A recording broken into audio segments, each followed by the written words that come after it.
Samira and I kept stopping, dumbfounded by the scenery outside, but Mallory had no interest in the pretty stuff.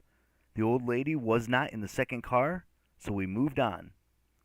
In the next car, halfway up the aisle, Mallory froze.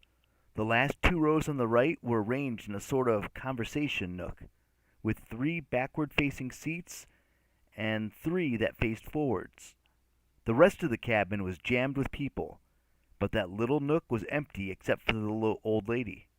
She sat facing our direction, humming as she knit, paying no attention to the scenery or us. A low growl started in Mallory's throat. "Hold on." Sam grabbed her wrist. "There are a lot of mortals on this train. Can we at least confirm the lady is Loki before we start killing and destroying?" If I had tried to make that argument, I imagine Mallory would have hilt-bashed me in the groin. Since it was Sam asking, Mallory sheathed her daggers. "Fine," she snapped. "We'll try to talk to her. Then I'll kill her. Happy?" "Delirious," Sam said. That did not describe my mood. Jumpy and confuzzled came closer, but I followed the girls as they approached the old lady in white. Without looking up for her knitting, she said, "Hello, my dears. Please sit." Her voice surprised me.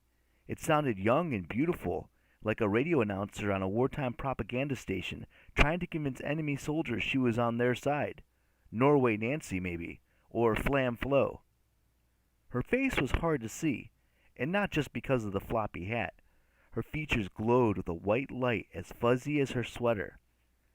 She seemed to be every age at once. A little girl, a teenager, a young lady, an old grandmother. All the faces existed in the present like the layers of a transparent onion. Maybe she hadn't been able to decide which glamour to wear today, so she just worn them all. I glanced at my friends. We took a silent vote. "Sit," I asked. "Kill?" Mallory asked. "Sit," Sam ordered. We edged to the three seats across from the old lady. I kept one eye on her knitting needles, waiting for her to bust out some dual-wielding moves. But she kept working on her fuzzy white yarn, making what looked like a cotton candy scarf. "Well," Mallory snapped, "what do you want?" The old lady clucked disapprovingly. "My dear, is there any way to treat me?"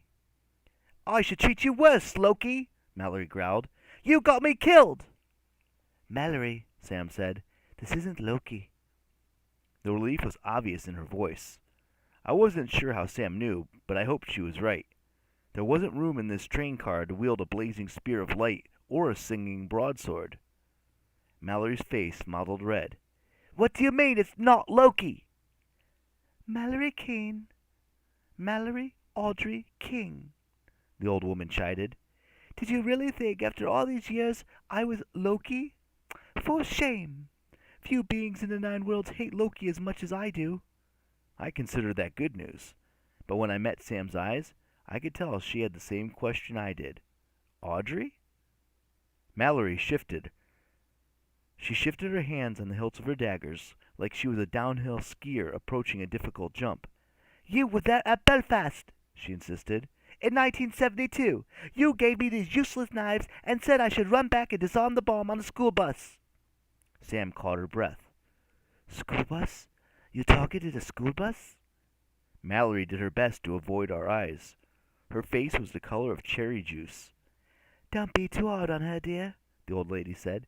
"She was told the bus would be full of soldiers, not children. It was July 21st. The Irish Republican Army was planting bombs all across Belfast against the British. Retaliation for retaliation, as it usually goes. Mallory's friends wanted in on the action." "Two of my friends had been shot by the police the month before," Mallory muttered. "They were 15 and 16 years old. I wanted revenge." She glanced up. "But Loki was in one of the lads in our gang that day. He must have been. I heard his voice then, taunting me in my dreams. I knew his power can tug." "Oh, yes," the old lady continued to knit. "And do you hear his voice right now?" Mallory blinked. I suppose not." The old lady smiled. "You are correct, my dear. Loki was there that Friday in July, disguised as one of you, egging you into seeing how much mischief he could create. You were the angriest of the bunch, Mallory, the doer, not the talker. He knew just how to manipulate you.